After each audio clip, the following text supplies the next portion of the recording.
menit kita akan bersama-sama belajar tentang berbagai persoalan yang ditanyakan oleh kawan-kawan kita. Ini pertanyaan yang pertama yang akan kita bahas pada episode kali ini adalah mengapa kita harus bermadhab? Mengapa kita harus bermadhab? Benarkah seorang muslim harus bermadhab? Ya, kalimat mengapa kita harus bermadhab dan benarkah muslim harus bermadhab? Saya kembalikan kepada Anda semua gitu, untuk menjawabnya setelah mendengarkan apa yang saya sampaikan. Sebetulnya memang setiap muslim dalam hidup ini harus kembali kepada Al-Quran dan Sunnah, karena pedoman utama umat Islam adalah Al-Quran dan Sunnah. Hanya saja tidak setiap orang mampu memahami isi Al-Quran dan Sunnah dengan benar seperti yang diperintahkan oleh Nabi Muhammad SAW, seperti yang diajarkan oleh Nabi Muhammad SAW. Karena itu umat Islam diperintahkan untuk belajar kepada ahlinya, ya, belajar kepada ahlinya, belajar Al-Quran dari ahli tafsir, belajar hadis dari ahli hadis. Nah, setelah mempelajari dari ahlinya, maka nanti umat Islam baru bisa memahami Al-Quran dengan benar, ya, sesuai yang diajarkan oleh Nabi Muhammad SAW. Maka bermuncullah ulama-ulama yang mengambil kesimpulan-kesimpulan hukum dari Al-Quran, dari hadis tentang ajaran-ajaran sholat, ajaran-ajaran puasa, ajaran-ajaran zakat, ajaran-ajaran haji, umroh, dan seterusnya.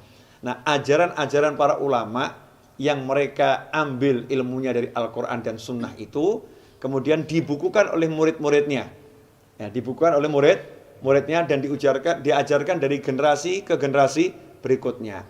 Ajaran inilah kemudian yang dikenal dengan madhab.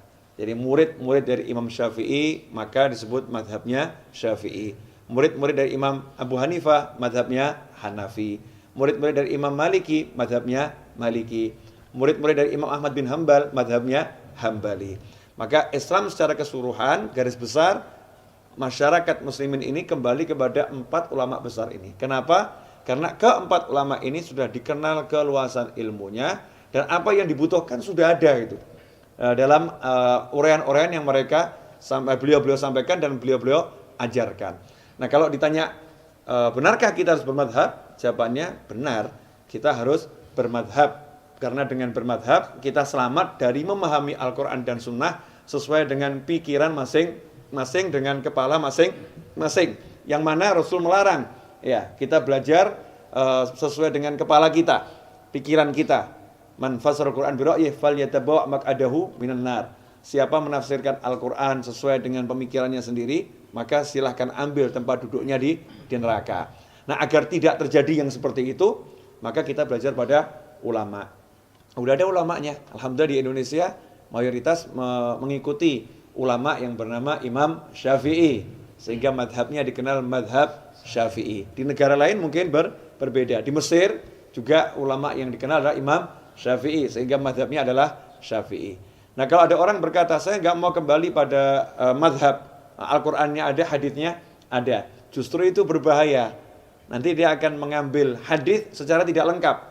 Karena hadis tentang takbiratul ihram misalnya bukan cuma satu hadis. Hadis tentang ruku', ya, bukan cuma satu hadis. Hadis tentang bagaimana cara duduknya Nabi Muhammad SAW, ya, ketika tahiyat awal, tahiyat akhir, bukan satu hadis. Karena hadisnya itu banyak dan terkadang hadis yang satu dengan hadis yang lain tampaknya saling bertentangan. Kalau orang awam, ya, asal mencomot ngambil hadis kemudian diamalkan, bisa jadi hadis itu sudah dimansuh oleh hadisnya Nabi Muhammad SAW yang lain, sudah dihapuskan hukumnya oleh hadis-hadis yang berikutnya, sehingga dia mengamalkan sesuatu yang sebetulnya sudah tidak seharusnya diamalkan, justru salah jalan, atau dia menafsirkan sesuai kepalanya sendiri.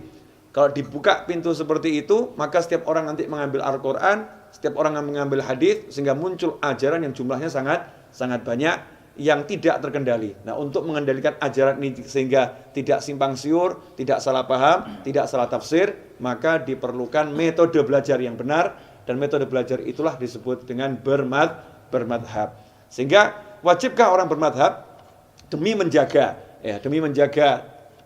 pemahaman yang benar agar tidak salah paham dari memahami Al-Quran dan Sunnah, maka orang wajib bermadhab. Seperti misalnya gini, orang naik motor, apakah dia harus pakai helm? Ya, apakah orang naik motor harus pakai helm?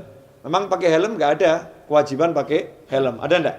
Nggak ada kewajiban pakai helm dalam beragama, kan tidak ada. Tetapi kepala kita ini mahal. Nah, orang mencederakan kepala kan nggak boleh.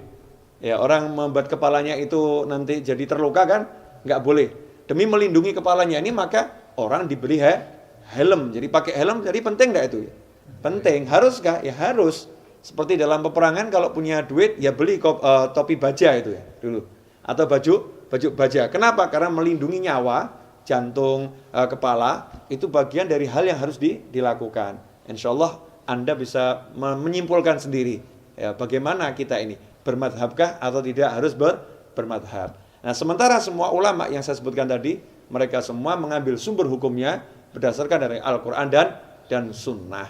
Nah, kalau kita mengambil madhab, berarti kita mengambil ilmu dari Al-Quran dan Sunnah. Sehingga kalau ada orang mempersoalkan, ya orang yang bermadhab, justru orang itu orang yang mempersoalkan orang-orang yang sedang kembali kepada Al-Quran dan Sunnah. Semoga barokah dan manfaat. Memohon maaf atas segala kekurangan. Wabillahi taufiq wal hidayah. Wassalamualaikum warahmatullahi wabarakatuh.